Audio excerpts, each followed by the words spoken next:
வணக்கம். ஆந்திராவில் இருந்து இறக்குமதி செய்து ரேஷனில் தரமான அரிசி விரைவில் கிடைக்க நடவடிக்கை எடுத்துள்ளோம் என்று முதல்வர் ரங்கசாமி தெரிவித்துள்ளார். இது தொடர்பாக முதல்வர் ரங்கசாமி கூறுகையில், புதுவையில் ரேஷன் கார்டுகளுக்கு தனியார் அரிசி ஆலைகளில் இருந்து தரமான அரிசி கொள்முதல் செய்து விநியோகம் செய்யப்பட்டு வருகிறது.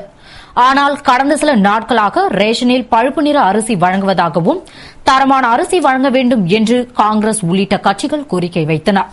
எனவே ரேஷன் கடைகளில் அரிசி வழங்குவதை நிறுத்தியுள்ளோம்.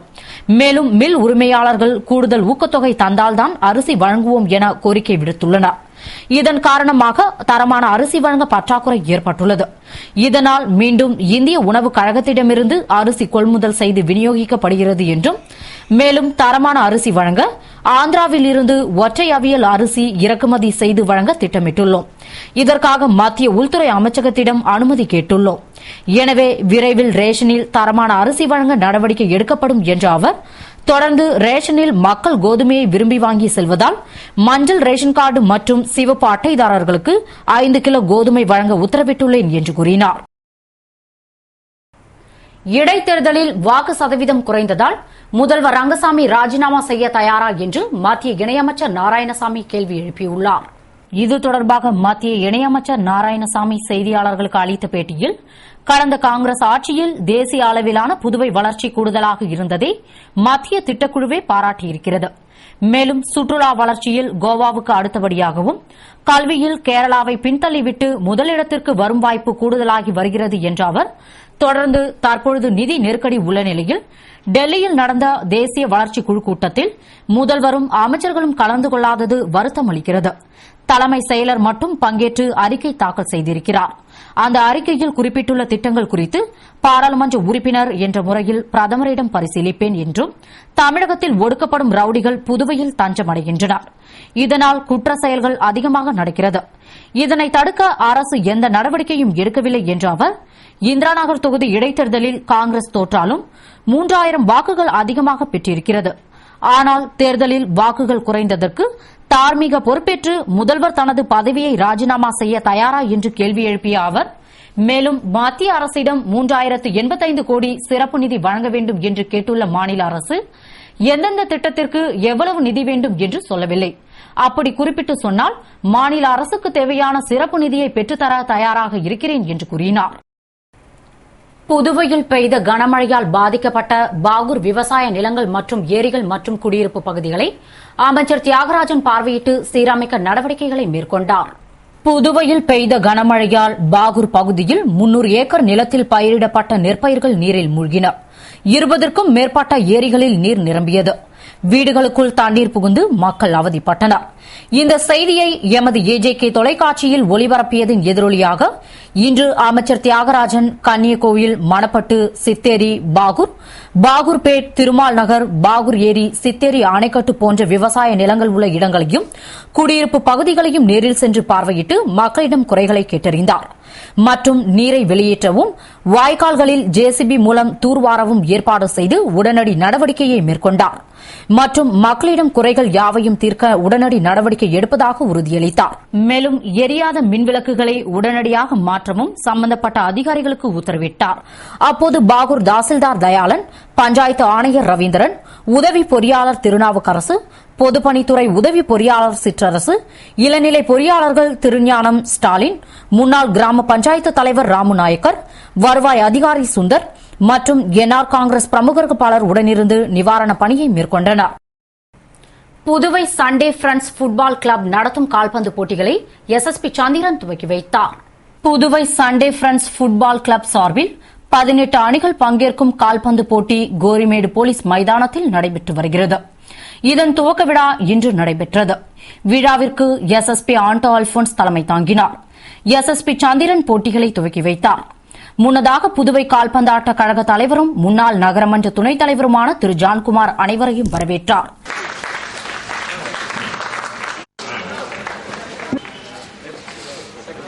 அனைவரின் அவர்களுக்கு போட்டி பூச்செண்டு வழங்கி இவர்கள் அனைவரையும் இந்த அற்புதமான காலை வேளையில் சந்திப்பதில் மகிழ்ச்சி அடைகிறேன். நல்லதொரு விஷயம் இங்கே நடந்திருக்கிறது. இந்த மாணவன் மறைந்த அந்த தீபன் சார்பாக நடத்தப்படும் இந்த டோர்னமெண்ட்டை ரொம்ப மகிழ்ச்சியாக இருக்கும். இந்த வருடம் இந்த போட்டி நடக்கணும்னு ரொம்ப ஆசைப்படுறோம். இதற்காக நாங்கள் அதாவது ஃபுட்பால் கழகத்தில் இருக்கிற தலைவராக பொறுப்பேற்றுக்கிறேன். நான் உங்களுக்கு எந்தெந்த உதவிகள் செய்ய முடியுமோ அத்தனை உதவியும் இந்த நேரத்தில் செய்வோம்னு சொல்லிட்டு வாய்ப்புக்கு நன்றி. இன்னைக்கு நிறைய பாண்டிச்சேரியில அவர் சொன்னாரு, இந்த மாதிரி ஒரு தலைவர் கிடைக்க கொடுத்து வச்சிருக்கணும்.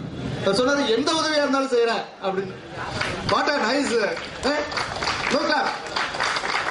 உண்மையிலே ஒரு ஃபுட்பால் ஒவ்வொரு பிளேயருக்கும் மிகச்சிறந்த உற்சாகத்தை கொடுக்கக்கூடிய ஒரு தலைவர். எந்த உதவியா இருந்தாலும் செய்யறேன் அப்படின்னு சொல்லிட்டாரு. பால் போடு.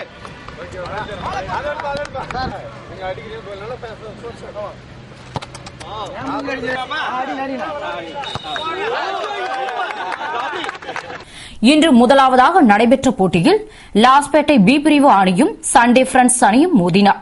இதில் லாஸ்பேட்டை பி பிரிவு அணி 3-1 என்ற கோல் கணக்கில் வென்றது. நாக் அவுட் முறையில் நடத்தப்படும் இப்போட்டியில் மொத்தம் 18 அணிகள் பங்கேற்கின்றன. வரும் 30ஆம் தேதி ஞாயிற்றுக்கிழமை நடைபெறும் பரிசளிப்பு விழாவில் முதல்வர் திரு ரங்கசாமி கலந்து கொள்கிறார்.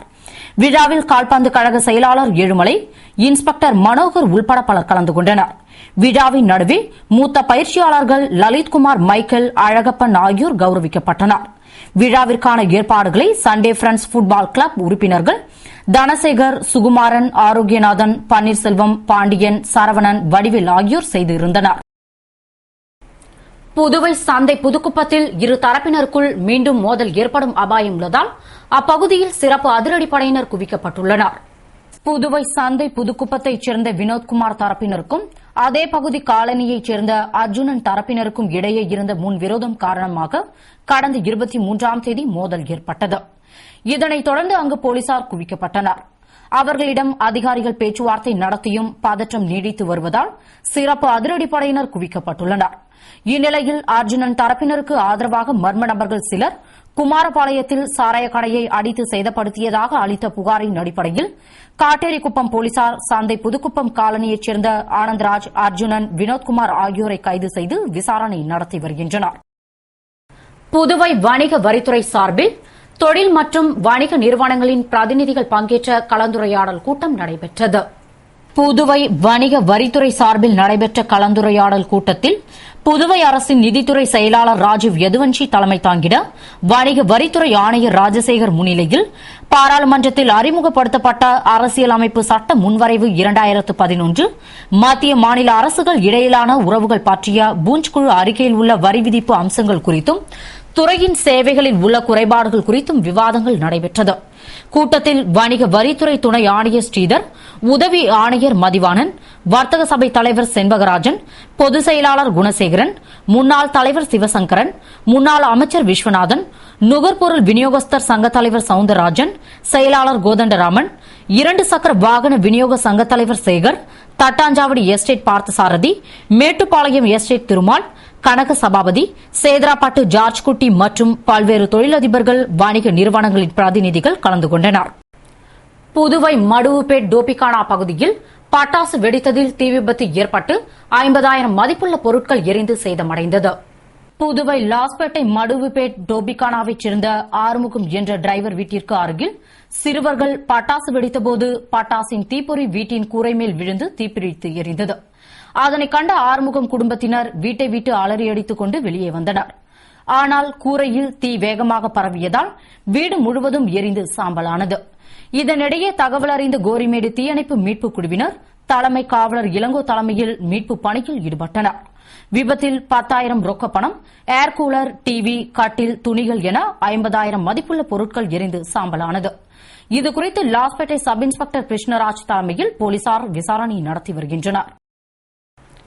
புதுவை பாசிக் ஊழியர்கள் தொடர்ந்து 9வது நாளாக பணியை புறக்கணித்து தட்டாஞ்சாவடி தலைமை அலுவலகம் முன்பு ஆர்ப்பாட்டத்தில் ஈடுபட்டனர். புதுவை பாசிக் நிறுவனத்தில் கடந்த 5 மாத காலமாக சம்பளமும் தீபாவளி போனஸும் வழங்கவில்லை என்ற பாசிக் கூட்டு போராட்டக் குழுவினர் கஞ்சி காய்ச்சுதல், பிச்சை எடுத்தல், சட்டசபை முற்றுகை, தலைமை செயலக முற்றுகை என பல கட்ட போராட்டம் நடத்தியும் அரசு பாராமுகமாக இருப்பதால் தொடர் போராட்டத்தில் ஈடுபட்டு வருகின்றனர். அதன்படி தொடர்ந்து 9வது நாளாக தட்டாஞ்சாவடி தலைமை அலுவலகம் முன்பு அமர்ந்து ஆர்ப்பாட்டத்தில் ஈடுபட்டனர். ஆர்ப்பாட்டத்தில் கோரிக்கையை வலியுறுத்தி ஊழியர்கள் கோஷமிட்டனர். பாசிக் ஊழியர்களின் இந்த தொடர் போராட்டத்தால் உழவரகங்கள், உழவர் சந்தைகள் செயல்படவில்லை என்பது குறிப்பிடத்தக்கதாகும். புதுவை அரசு நுகர்வோர் மன்றங்கள் சார்பாக நுகர்வோர் பற்றிய விழிப்புணர்வு கருத்தரங்கு வீரமாமுனிவர் அரசு உயர்நிலைப் பள்ளியில் நடைபெற்றது. புதுவை அரசு நுகர்வோர் மன்றங்கள் சார்பில் நுகர்வோர் விழிப்புணர்வு கருத்தரங்கம் நடைபெற்றது. புதுவை வீரமாமுனிவர் அரசு உயர்நிலைப் பள்ளியில் நடைபெற்ற கருத்தரங்கிற்கு மனித தன்மை நுகர்வோர் மைய இணை செயலர் தட்சிணாமூர்த்தி அனைவரையும் வரவேற்றார். குடிமைப் பொருள் வழங்கல் மற்றும் நுகர்வோர் விவகாரத்துறை இயக்குநர் திருமதி பிரியதர்ஷினி துவக்க உரை நிகழ்த்தினார். புதுவை அரசு நுகர்வோர் மன்றங்கள் ஒருங்கிணைப்பாளர் முகவர் உத்ரேஸ்வரன் தலைமை உரையாற்றினார். கருத்தரங்கில் தமிழ்நாடு நுகர்வோர் கூட்டமைப்பு ஆலோசகர் கவிஞர் பால்கி நுகர்வோர் பாதுகாப்பு சட்டம் தோன்றிய வரலாறு, அதன் பிரிவுகள் பற்றியும், பொதுச் செயலாளர் நிஜாமுதீன் பள்ளியில் நுகர்வோர் மன்றம் அமைப்பது அரசின் நோக்கம், அதன் செயல்பாடுகள் பற்றியும் பேசினார்கள். நிறைவாக வீரமாமுனிவர் அரசு உயர்நிலைப் பள்ளி தலைமை ஆசிரியர் மதிவாணன் நன்றி கூறினார். இத்துடன் செய்திகள் நிறைவடைகின்றன. வணக்கம்.